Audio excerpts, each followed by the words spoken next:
Hello friends, मैं हूं अबीहा इंतखाब। आपके अपने यूट्यूब चैनल अबीहा क्लासेस सफलता की सोच में आपका स्वागत है। तो आज हम पढ़ने वाले हैं मध्यकालीन भारत, सतीश चंद्र की जो लिखी हुई बुक है उसकी सेकेंड यूनिट। मैंने फर्स्ट यूनिट पढ़ा दी है आपको पहले ही, और आज हम पढ़ेंगे इसकी सेकेंड यूनिट।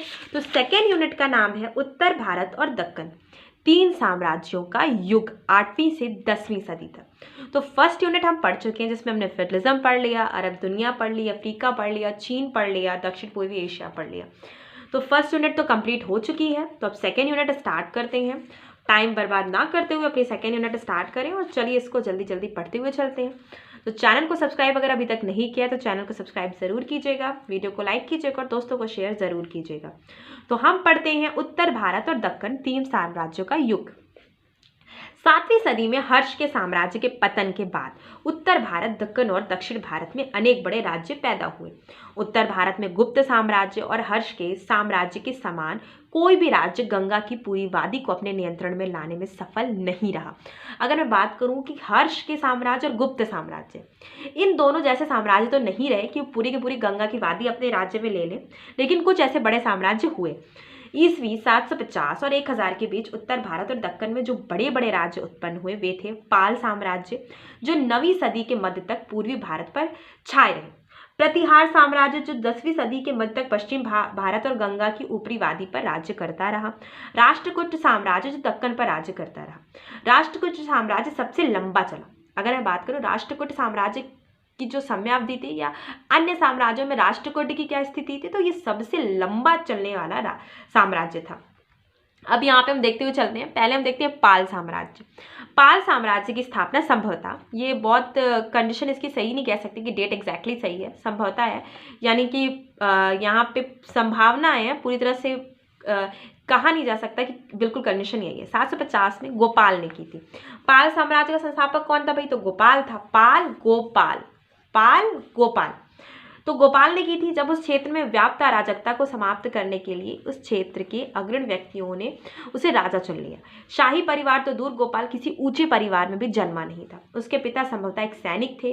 गोपाल ने अपने नियंत्रण में बंगाल का एकीकरण किया और मगध, जो बिहार है आज, तक को अपने अधीन ले लिया। 1770 में गोपाल का पुत्र धर्मपाल राजा बन गया, जिसने 1810 तक शासन किया। गोपाल के बाद भाई राजा कौन बना पाल में? तो धर्मपाल बना। धर्मपाल का जो विजय काल रहा वो क्या रहा भाई? धर्मपाल का विजय काल 790 और 800 के बीच माना जाता है। लेकिन धर्मपाल उत्तर भारत में अपनी सत्ता को स्थायी नहीं बना सका। नागभट्ट द्वितीय के काल में प्रतिहारों की शक्ति का पुनरुत्थान हुआ। धर्मपाल पीछे हटा मगर मुंगेर के पास हरा दिया गया। बिहार और आज का पूर्वी उत्तर प्रदेश पालों और प्रतिहारों के बीच टकराव का कारण रहा। हालांकि बंगाल के अलावा बिहार में भी अधिकतर पालों का ही नियंत्रण रहा। आगे हम देखते हुए चलते हैं कि धर्मपाल का बेटा देवपाल 1810 में गद्दी पर बैठा और उसने 40 वर्षों तक शासन किया। अब धर्मपाल का बेटा कौन रहा? देवपाल रहा, और इसने कितने साल तक शासन किया? तो 40 वर्षों तक शासन किया। अब तिब्बत से भी पाल शासकों के गहरे सांस्कृतिक संबंध थे। अब पाल वाले तिब्बत से भी रिलेशन अपने रख रहे थे, यानी तिब्बत से भी उनके गहरे सांस्कृतिक संबंध थे। दक्षिण पूर्व एशिया और चीन के साथ व्यापार बहुत लाभदायक था, जिससे पाल साम्राज्य की समृद्धि में बढ़ोतरी हुई। इन देशों के साथ व्यापार के कारण बंगाल में सोना चांदी का भंडार भी बढ़ा। शैलेंद्र शासक जो बौद्ध थे तथा माल्या, जावर, सुमात्र पड़ोसी द्वीपों में राज्य करते थे, उन्होंने पालों के दरबारों में अपने अनेक राजदूत भेजे। अब यहाँ पे हम बात करते हैं प्रतिहारा को। देखते हैं कि प्रतिहारास की क्या कंडीशंस रही। तो लंबे समय तक कन्नौज पर शासन करने वाले प्रतिहारों को गुर्जर प्रतिहार भी कहते थे। अधिकांश विद्वान मानते हैं कि गुर्जर के वंशज थे और जाटों की तरह घुमक्कड़ पशुपालक और योद्धा भी थे। यहाँ पे हम देखते हैं कि मालवा और गुजरात पर नियंत्रण के लिए राष्ट्रकूटों से वे टकराते रहे और बाद में कन्नौज के लिए भी, जिसका मतलब गंगा और ऊपरी घाटी पर नियंत्रण पाना था। अब आगे देखेंगे अरब गुजरात की ओर से तेजी से बढ़े अरब जो थे वो गुजरात की ओर तेजी से बढ़े, पर गुजरात के चालुक्य राजा के हाथों 1738 में इनकी निर्णायक पराजय हुई। हालांकि छोटी मोटी अरब घुसपैठ जारी रही, पर उसके बाद अरब वास्तविक खतरा नहीं रह गए। आगे देखते हैं कि राष्ट्रकूटों ने 1790 ईस्वी में और फिर 806 राष्ट्रकूट 790 ईस्वी और फिर 806 से 807 में प्रतिहारों को हराते रहे, किंतु इसके बाद वे दक्कन लौट गए और पालों के लिए मैदान खुला छोड़ दिया। संभवतः मालवा और गुजरात पर वर्चस्व रखना ही राष्ट्रकूटों का प्रमुख उद्देश्य था। वो क्या चाहते थे? वो चाहते थे कि उनको गुजरात भी मिल जाए और मालवा भी मिल जाए। प्रतिहार साम्राज्य का वास्तविक संस्थापक और इस वंश का महानतम शासक भोज था। प्रतिहार का संस्थापक कौन था भाई? भोज था। पाल का संस्थापक कौन था? तो गोपाल था। उसने प्रतिहार साम्राज्य का पुनर्निर्माण किया तथा 1836 ईस्वी के आसपास कन्नौज को वापस जीत लिया, जो लगभग एक सदी तक प्रतिहारा साम्राज्य की राजधानी रहा। अब आगे देखें कि प्रतिहारा साम्राज्य का वास्तविक संस्थापक भोज था। उसने अपने प्रतिहारा का पुनर्निर्माण किया और कन्नौज को अपनी राजधानी के रूप में स्थापित किया। आगे देखिए, गुजरात के कुछ भागों पर अपना वर्चस्व बनाए रखने के लिए यहाँ पे सफल भी रहा, पर वे दक्कन में आगे नहीं बढ़ सका। इसलिए उसने फिर उत्तर की ओर अपनी निगाहें घुमाई और एक शिलालेख के अनुसार उसका राज्य सतलज नदी के पश्चिमी तट तक ही फैला हुआ था। कथाओं में भोज का नाम बहुत मशहूर है। संभवतः आरंभिक जीवन में भोज के दुस्साहसी कार्यों और अपने खोए हुए साम्राज्य को धीरे धीरे पुनर्स्थापना और अंततः कन्नौज की पुनर्विजय ने उसे एक समकालीन की कल्पना में विशेष स्थान दिला दिया था। भोज विष्णु भक्त था। उसने आदि वाराह की उपाधि ग्रहण की थी। बहुत इंपॉर्टेंट है, आदि वाराह की उपाधि किसे मिली थी? तो भोज को मिली थी, जो उसके कुछ सिक्कों पर भी अंकित मिलती है। भोज की मृत्यु संभवतः 1885 ईस्वी के आसपास हुई। उसका पुत्र महेंद्र पाल प्रथम उसका उत्तराधिकारी बना। 908 और 909 ईस्वी तक राज्य करने वाले महेंद्र पाल ने भोज के साम्राज्य को कायम रखा तथा उसे मगध और उत्तर बंगाल तक फैलाया। बगदाद का निवासी अल मसूदी, बगदाद का निवासी कौन? अल मसूदी बहुत इंपॉर्टेंट नाम है, जो 915-916 में गुजरात आया था। प्रतिहारा शासकों के भारी शक्ति और प्रतिष्ठा का तथा उनके साम्राज्य की विशालता का वर्णन भी किया उसने। आगे देखिए, 915-918 के बीच राष्ट्रकूट राजा इंद्रदृत्य ने फिर कन्नौज पर आक्रमण किया और नगर को तबाह करके रख दिया। इससे प्रतिहारा साम्राज्य कमजोर हुआ और संभवतः गुजरात राष्ट्रकूटों के हाथ में चला गया, क्योंकि अल मसूदी का कथन था कि समुद्र तक प्रतिहारा साम्राज्य की पहुंच नहीं थी।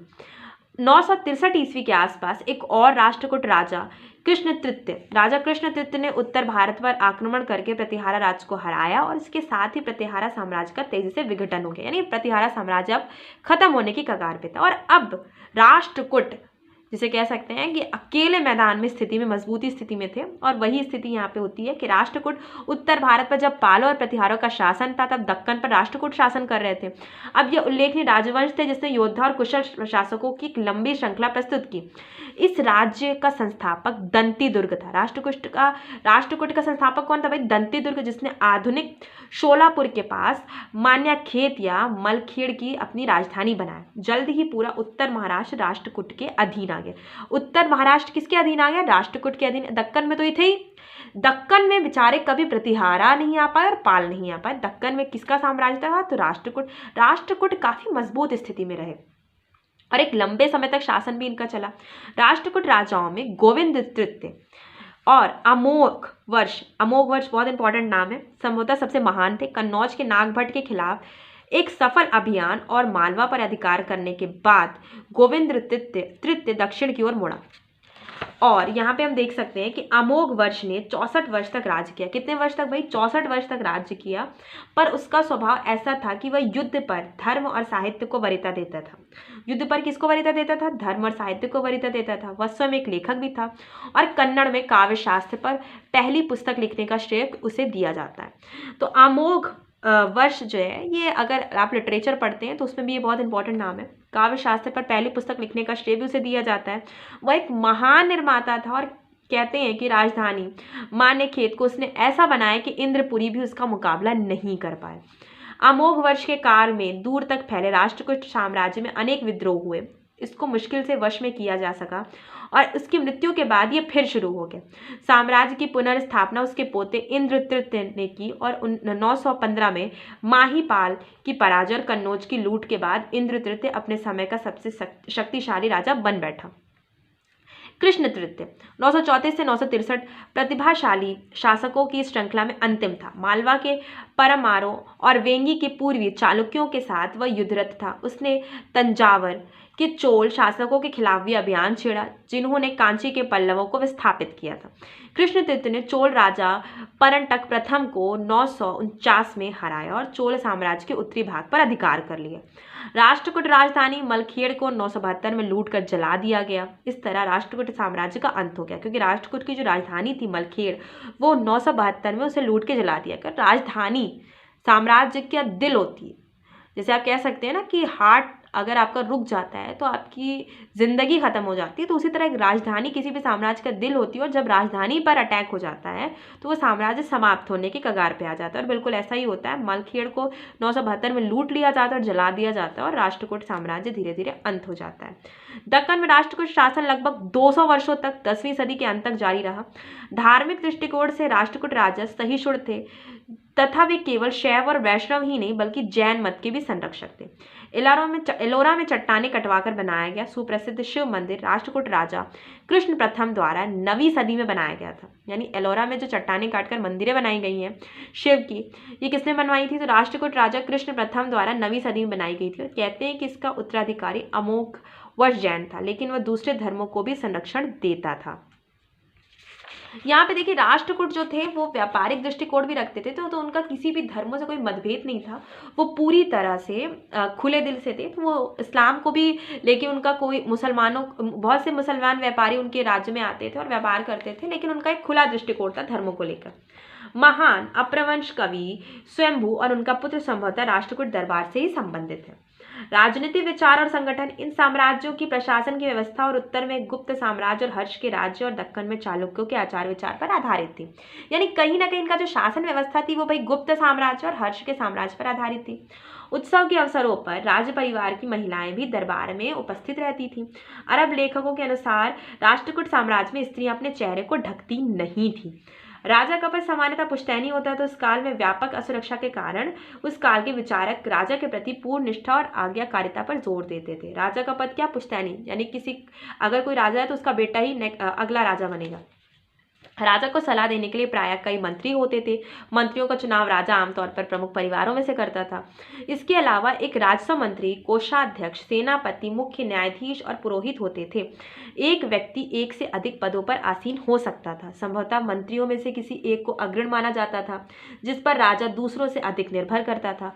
पुरोहित को छोड़ सभी मंत्रियों से आशा की जाती थी कि वे आवश्यकता पड़ने पर सैन्य अभियानों को नेतृत्व भी करें। हमें राज परिवार के अधिकारियों के बारे में भी सुनने को मिलता है। यानी कि अगर हम बात करते हैं कि राज परिवार के जो अधिकारी थे, जो बड़े पद थे, वो ज़्यादातर राजा के परिवार से ही मिलते थे। राष्ट्रकूट और प्रतिहारा राज दोनों की समुद्र के रास्ते अरब और पश्चिम एशिया में तथा स्थल के रास्ते खुरासन और मध्य एशिया में बड़ी संख्या में घोड़ों का आयात करते थे। माना जाता था कि प्रतिहारा राजाओं के पास देश भर में सबसे अच्छे घुड़सवार सेना थी। आगे हम देखते हैं कि इन साम्राज्यों में सीधे प्रशासित क्षेत्र भी थे और अधीन सरदारों द्वारा प्रशासित क्षेत्र भी। सरदारों के क्षेत्र, जहां तक अंदरूनी मामलों का सवाल है, स्वतः होते थे और सरदार राजा के प्रति निष्ठा रखते थे। वे राजा को निर्धारित कर या नजराना देते थे और उसे निर्धारित संख्या में सैनिक भी प्रदान करते थे। पाल और प्रतिहारा साम्राज्यों में प्रत्यक्ष प्रशासित क्षेत्र भुक्ति, प्रांतों और मंडल या विषय जिलों में विभाजित था। प्रांतों का अधिपति उपरिक और जनपद का अधिपति विषयपति कहलाता था। देखिए, यहाँ पे पाल और प्रतिहारा साम्राज्य का प्रत्यक्ष प्रशासित क्षेत्र क्या कहलाता था? जो प्रांत होता था वो भुक्ति कहलाता था, और मंडल या विषय, जिसे जिला हम कह सकते हैं, प्रांतों का जो अधिपति होता था उपरिक, जनपद का अधिपति विषयपति कहलाता था। राष्ट्रकूट साम्राज्य में प्रत्यक्ष प्रशासित क्षेत्रों को राष्ट्र, प्रांतों, विषयों और भुक्ति में विभाजित किया गया था। यहाँ पे हम देख सकते हैं राष्ट्र का प्रमुख राष्ट्रपति कहलाता था। उसका कार्यभार वही था जो पाल और प्रतिहारा साम्राज्य में उपरिक का था।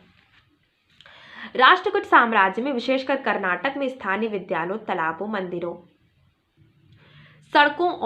सड़कों की देखभाल के लिए ग्राम समितियां होती थी। यानी कि तालाबों, मंदिरों और सड़कों के लिए क्या होती थी? ग्राम समितियां होती थी, जो इन चीज़ों को देखती थी कि इनके कैसे रखरखाव किए जाए। आगे देखते हैं कि इस काल में धर्मशास्त्र के सबसे प्रमुख प्रतिपादक थे मेधातिथि का, जिनका कहना था कि राजा की सत्ता का स्रोत धर्मशास्त्र, जिनमें वेद भी शामिल थे, और अर्थशास्त्र दोनों। उसका सार्वजनिक कर्तव्य राजधर्म और अर्थशास्त्र अर्थात राजनीति के सिद्धांतों पर आधारित होता था। अगर मैं बात करूं अर्थशास्त्र किसकी लिखी हुई पुस्तक है, तो ये चाणक्य की लिखी हुई पुस्तक है, जो मौर्य काल में बहुत ही प्रसिद्ध पुरोहित भी रहे, जिन्हें राजनीतिज्ञ भी कहा जा सकता है, और एक बहुत अच्छे अर्थशास्त्री के रूप में भी उन्हें जाना जाता है। अर्थशास्त्र नामक उन्होंने पुस्तक लिखी थी, जिसमें उन्होंने मौर्य वंश में होने वाले जितने भी स्थितियां थीं, उस समय की जितने भी ग्राम बांटे गए थे, उनमें क्या कौन प्रमुख था, क्या स्थिति रही, व्यापारिक स्थिति क्या रही, मुद्राओं की स्थिति क्या रही, सब कुछ उन्होंने इंगित किया। तो यही चीज़ यहाँ पे कॉपी कर ली जा रही है कि धर्मशास्त्र और अर्थशास्त्र, यानी धार्मिक भी होना चाहिए राजा को और आर्थिक रूप से भी मजबूत होना चाहिए, यानी उसे धार्मिक गतिविधियों को ध्यान में रखते हुए आर्थिक डिसीजन या निर्णय लेने चाहिए। तो ये सेकेंड चैप्टर जो है, सेकेंड यूनिट है, सेकेंड अध्याय आपका पूरा समाप्त हो गया। और अब हम नेक्स्ट पढ़ेंगे चोल साम्राज्य। तो चोल साम्राज्य हम कल पढ़ेंगे। तो ये 2 चैप्टर आपकी इस बुक के कंप्लीट हो गए हैं। तो कमेंट सेक्शन में कमेंट ज़रूर कीजिएगा कि आपको आगे और किस किस चीज़ के वीडियोस चाहिए। चैनल को सब्सक्राइब कीजिएगा, वीडियो को लाइक कीजिएगा और शेयर करना मत भूलिएगा। थैंक यू दोस्तों।